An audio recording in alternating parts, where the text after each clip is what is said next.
So I'll start out by taking you through, this is a very data-driven presentation, but I'll start out by taking you through a brief methodology overview of what we're looking at.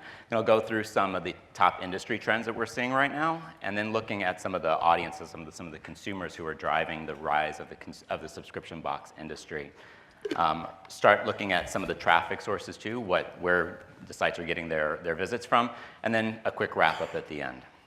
I promise the methodology overview will be pretty painless, but I want to just take you through an understanding of where we're getting our data from. Hitwise has the largest consumer online panel in the United States. We get our data from 8.5 million online Americans, and that includes about 3 million mobile devices. What we do is we see everything that those consumers are doing on their mobile and their desktop browser. So what sites they're visiting, what search terms they're entering, where they're transacting. Everything that we are observing through the mobile browser, we're collecting and compiling and delivering it to you. We see into about 20 million different URLs each month and about 500 million different search variations. And we actually merge that data with best-in-class survey data from a company called Simmons, and that gives us demographics, lifestyles, attitudes, media preferences, brand preferences, and everything like that, so we can all link that together. So that's where this data is coming from. So a year or so ago, I put together kind of a custom industry within our platform of some of the top subscription box sites. And what I did is I just took a look, and actually working with some of the folks at Sub to here, to identify the biggest sites that we should include in that. It's by far not a comprehensive list, but we have 267 of the top sites.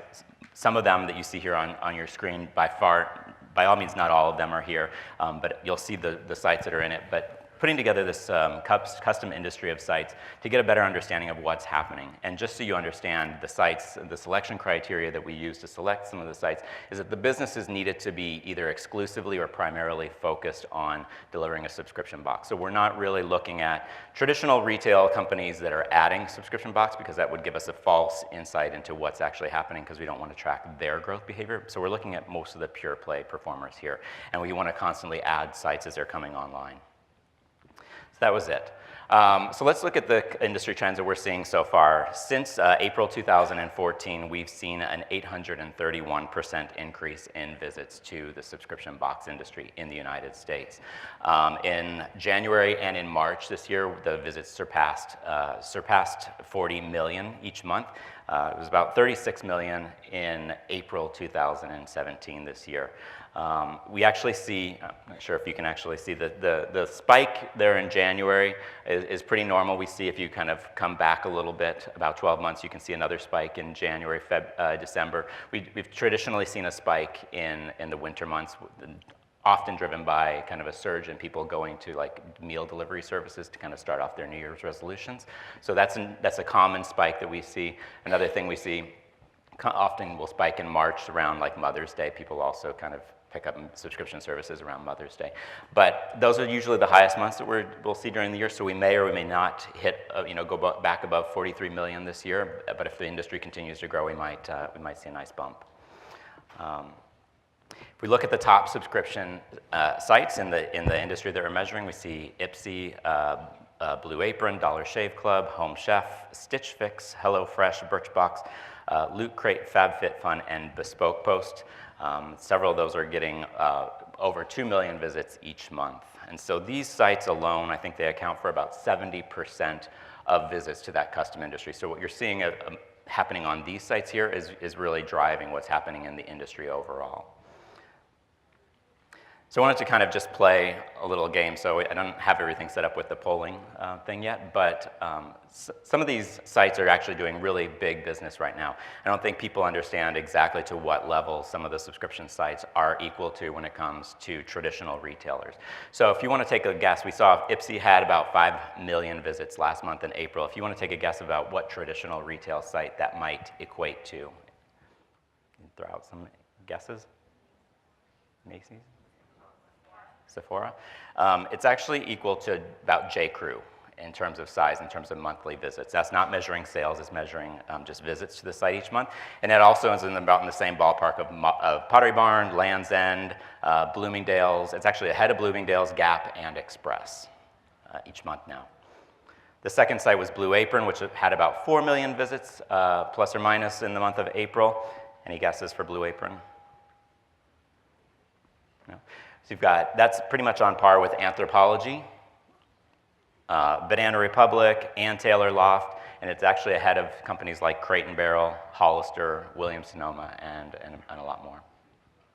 And then the last one, the third site, was Dollar Shave Club, with about 3 million visits during the month of April, and it's more on par with like Uniqlo, so a little bit lower, but like very common brands that we all know. And Dollar Shave Club is now strong. These are all strong competitors in the retail industry overall.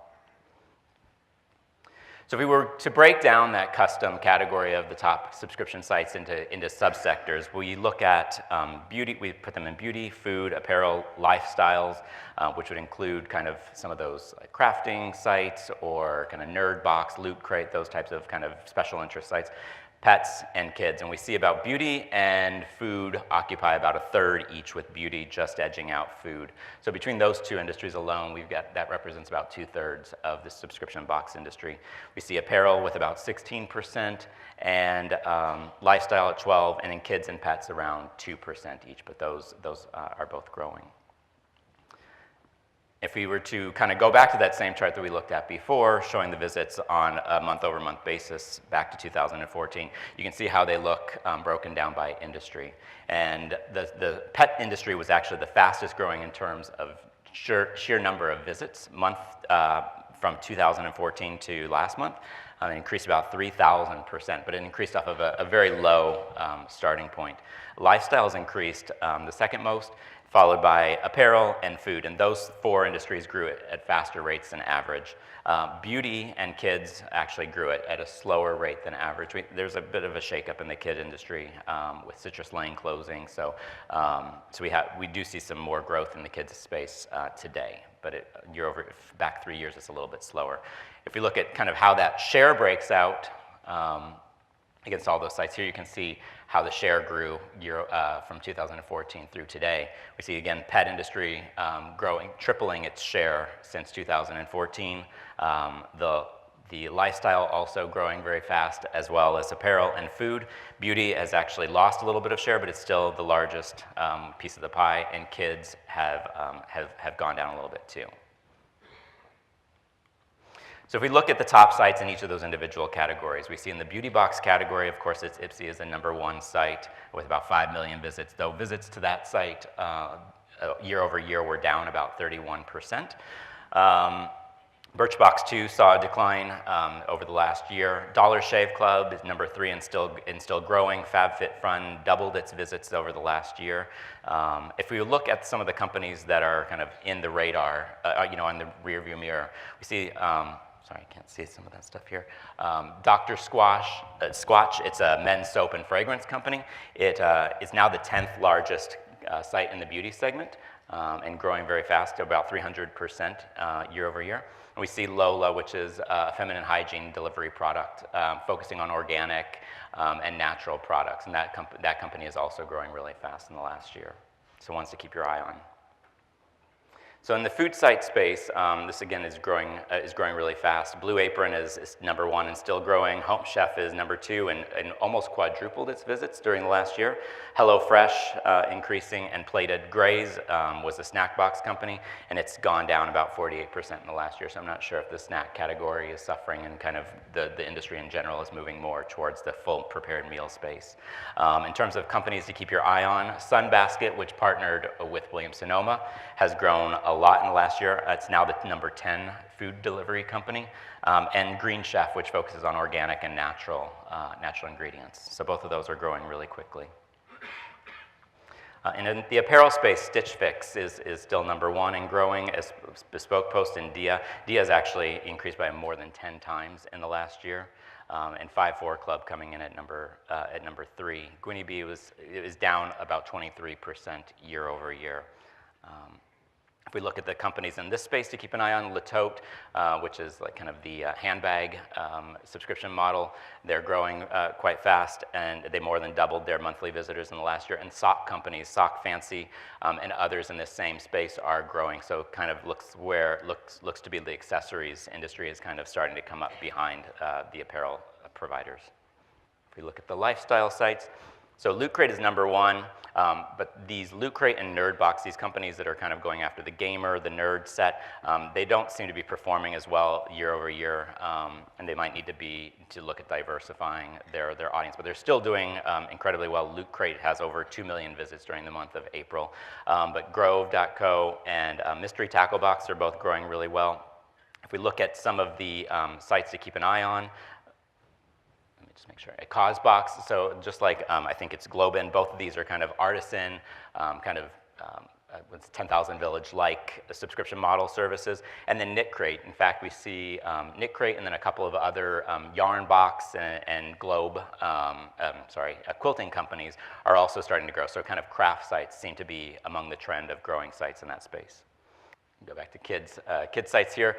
Kiwi Crate, as I mentioned before, Citrus Lane was acquired by Care and then folded in the last few years. Kiwi Crate is still going strong though and continuing to grow, hoping to pick up more of those customers. We do see some growth up at the top of the space too. Little Passports and Bitsbox are also growing.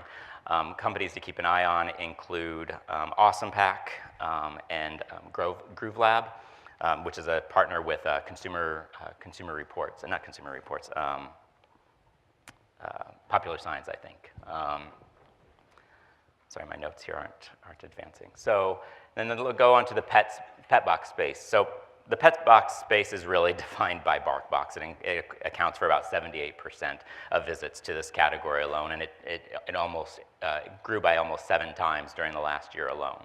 But we do see some growth in the category, and probably the fact that BarkBox is so popular is drawing attention to the fact that there are subscription options out there for pets, and it allows other companies to kind of advance, especially in the cat space. We saw, Cat Lady Box grew about 70% last year. So that's a promising trend in this space. And then one, just to keep an eye on, because I didn't want to forget about this category, is Pupjoy, but it only had about 3,000 visits last month, so it's still quite small. All right, so if we were going to look at the overlap analysis, so what percentage of people from one who purchase or visit sites in one category, visit sites in another category.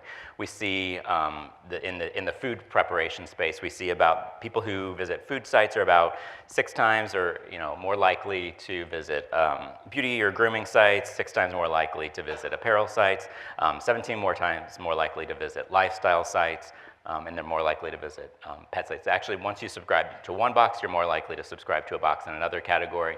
But if we advance it over, and you can see kind of where the dark red spots are, it's really the lifestyle sites. Once you subscribe to a lifestyle site, you're kind of all in. You want to look for more and more subscription models. So if you're trying to cross-market to other consumers who are purchasing other types of boxes, lifestyle boxes are kind of where your kind of most interested, most vested set are going to be located.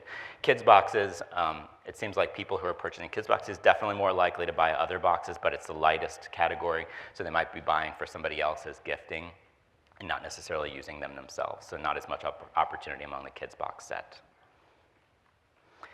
So now let's look at the audiences behind them. So before we've been looking at the sites themselves, but now we're going to turn it on the people clicking. And last month we saw 5.7 million Americans were visiting subscription box sites. And so this is what we know about them. We know that they're generally late millennials or Gen X. They're about 23% more likely to fall into that age range. They generally have a college degree. They identify more likely as liberal, so maybe not the prime audience for Donald Trump's new subscription box. Maybe you'll be growing the set, right? 61% of the visitors to these sites are female. Household income is 19% more likely to be $100,000 more, and they're more likely to have kids, especially in the 3 to 5 year age set. So these are people who are kind of getting into their careers, starting families, buying homes, kind of busier than they used to be, and need a little bit more help to kind of maintain their lifestyle. That's what they look like demographically, and this is what they look like when it comes to their mindset. They're more likely to say that they want to try new things. They need to be the first to try new things. They always want to be connected to the internet, so this is just another reason to pick up their phone and try to go online and do some more shopping. they look for organic and natural products. I think that's really important. They're also more likely to be environmentally conscious. So that's something else that this industry needs to kind of keep its eye on, the fact that we're generating potentially a lot of trash, and the guilt factor might start to creep in on people, especially as they see boxes piling up at the recycling curb week after week. So these are people generally who they kind of, I don't want to say they used to be cool, but they used to. They used to have more time to spend in trying to find new products and share them with their friends, and now they just don't have that time, but they still really want to be that influencer and that leader. So your products really help them deliver on that internal goal that they have to kind of to be that person. So if you can help them find new products and be special, I think that's going to be key. The other thing to keep in mind is that they're really active on social media. Anything that they're likely to discover your brands on social media, and they like to share, and they like to use social media as their outlet to share those products that they're finding through your companies. The other thing that I thought was really interesting is that they're really only average for saying that they really like any type of shopping. So they as much as they like to buy things, they don't actually like the act of shopping so much, which I think is important. So this is another way for you to kind of help them get the things that they want without actually going shopping. So here are some of the companies that they're already shopping at, traditional retailers, and these are companies that maybe have some of the best opportunities to launch subscription box sites, and some of them have already done that. So Sephora has already launched their Play, Williams-Sonoma has partnered with Sunbasket, Nordstrom acquired Trunkbox. So you see a lot of companies in this space that they're already shopping at above average rates, and these are companies that might have an opportunity to deliver subscription boxes of their own or partner with existing companies. I'm going to go through a little bit more quickly. So we wanted to kind of have a little bit more fun and do a deeper dive on who some of the visitors are to some of these specific sites. So Loot Crate visitors, they're cut from a different cloth than the rest. And so we kind of started out with the same image here, and this is what we know about them. So they're much more likely to be more millennial or Gen Z, and if this guy didn't already have a really full beard, we'd probably put some more facial hair on him to indicate that he was a millennial. He is more likely to be male. So kind of get rid of his wife over there. Although we can bring her back because about 40% of the visitors to Loot Crate are still female, so we don't want to really forget about her. But he is single for the most part and doesn't have kids, so we can definitely get rid of that component. And then if we look a little bit more, so we see what we know about them. They're really, really into their video games, which makes sense because it's a video game kind of oriented site. They are not really the type of person who has to be the first to have everything. So at the same time, like, they're kind of trying to play up the fact that it's a kind of normcore, like they don't really want to have the first, but they want to make sure that you know that they don't want to have the first thing. So these are kind of some of the mindsets around them. And then looking at some of the stores that they shop at above average rates, the WWE shop, GameStop, Trunk Club, so when they do actually have to get dressed up, they let somebody else dress them. Redbubble, Dollar Shave Club, when they do actually run a razor across their face. And then Lego. So looking at, as I mentioned, we have about 500 million search variations that we're tracking each month. So we can see the recipe searches that people from HelloFresh are looking for versus Blue Apron. And it'll help companies like that identify the types of recipes and the types of things that they should include in their monthly offerings. So if we see HelloFresh, they're 25% more likely than Blue Apron to be searching for vegetarian, whereas Blue Apron are 137% more likely to be searching for prime rib. HelloFresh is more paleo, Blue Apron is curry, HelloFresh is Instant Pot, and Blue Apron is rhubarb. So kind of a little bit more trendy diets or recipes that people are looking for among HelloFresh, and maybe more fresh ingredients and traditional on Blue Apron site. So did the same thing over at Ipsy versus Birchbox to see what they're searching for, and we see that Ipsy's are searching for, visitors are looking at EM Cosmetics. Let me try to pronounce this, Maracuja oil, and Benefit Cosmetics. So these are companies that they could, or products and ingredients that Ipsy could learn that their customers are already searching for. They might want to include them in their boxes. And then Birchbox visitors are looking for Aveda, hyaluronic acid, and MAC Cosmetics. And interestingly, one of the things that we saw in the search variations for Birchbox was how to unsubscribe from Ipsy. So they were seeing something over at Birchbox that they liked, that they maybe wanted to make a switch. Traffic sources, I know I'm kind of running low on time, so I'll try to go quickly through these. But looking at social, I mentioned before, they're really heavily active in social media. Subscription box sites are receiving almost twice as much traffic, twice as great a share of their traffic from social media. 14% of their visits are coming from social media, so a really top driver compared to retail in general. If you look at some of the sites, they're actually getting about double their visits from Instagram, LinkedIn, and Facebook as average, and they're getting about 3 times the share of visits from Pinterest as retail in general. And one of the companies that's doing really great at doing that is Dia right now, getting traffic from Pinterest. They're actually the #1 subscription site to get visits driven from Pinterest. And since they're not among the top, like 5 companies, that's a pretty big achievement for them. If we look at email, email is also a really big driver, twice as big of a driver for visits to, about 1 in 10 visits to a subscription box site start from an email. Obviously, you guys are sending out lots of emails, letting people know when their boxes are coming, when to expect it, what's in it, edit their order, letting everyone know what that, and that's driving a lot of traffic. So keep up the email. Because it's definitely working.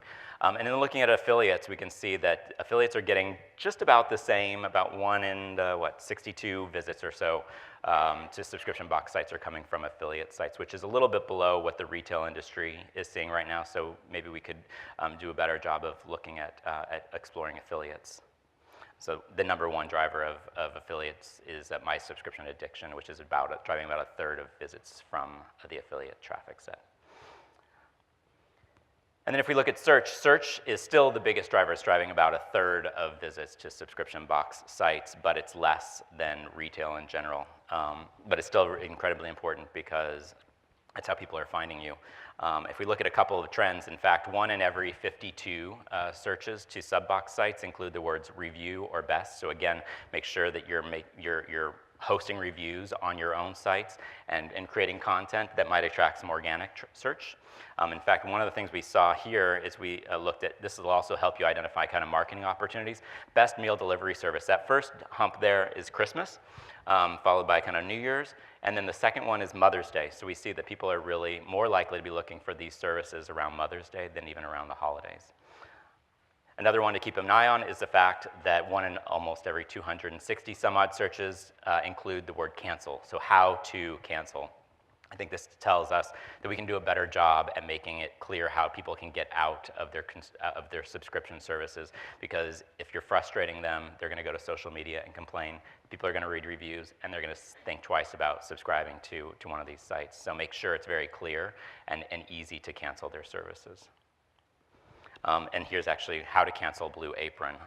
This happened, we saw that happen in the month of April. So if you were HelloFresh or one of their competitors, you could be purchasing some of those search terms to kind of conquest them, say, try something different, maybe don't get out of subscription boxes in general, but go after their audience that might be thinking again.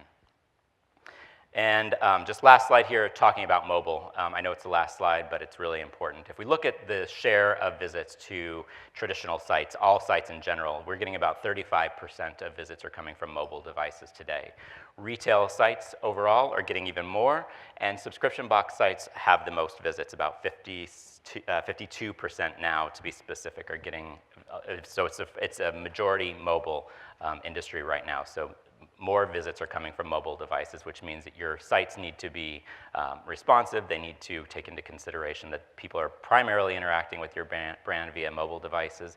And you can also start investigating or exploring using SMS push messages and other mobile options. If you want to look at some of the sites and where they stand, you see Blue Apron and some of the food delivery services are kind of still at the low end, or even below average for mobile visits. But the apparel, the beauty boxes are kind of at the high end of receiving mobile traffic, with Ipsy, I think, getting about 66 or some % of visits from mobile devices now. And then we'll wrap up. So the first one I would say is really personalization is key. Again, we talked about this before. This is an audience who really wants unique products, and they want their products to kind of speak for who they are. Another thing I don't think we mentioned on that slide, the attitude slide, is they're not afraid to provide information, or that you guys can use their information to pick better products for them. So go ahead and ask them for help in delivering that more curated experience. Number 2 is keep things fresh. I would say, but offer replenishment sales and fan favorites. I know that for me, when I use like a Blue Apron type of equivalent, they don't have like my favorite recipes.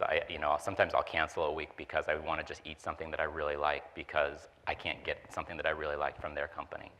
But I'd rather them do the shopping for me. The third would be know your audience. Again, we understand the differences between certain audiences and understanding things that make them tick. Find a niche, but don't get too stuck that you can't grow in it. So those nerd boxes and loot crates, the nerd boxes probably has a harder time expanding just because of their name alone. Loot crate probably can flex a little bit more easily and go into different categories to continue to grow. But don't get so stuck in a niche that you can't grow out of it. Fourth one is just make social central. People will be discovering your brand through social media. People will be sharing your brand through social media. Make sure that you're making it easy for them to share your message with their contacts. And then finally, mobile first. The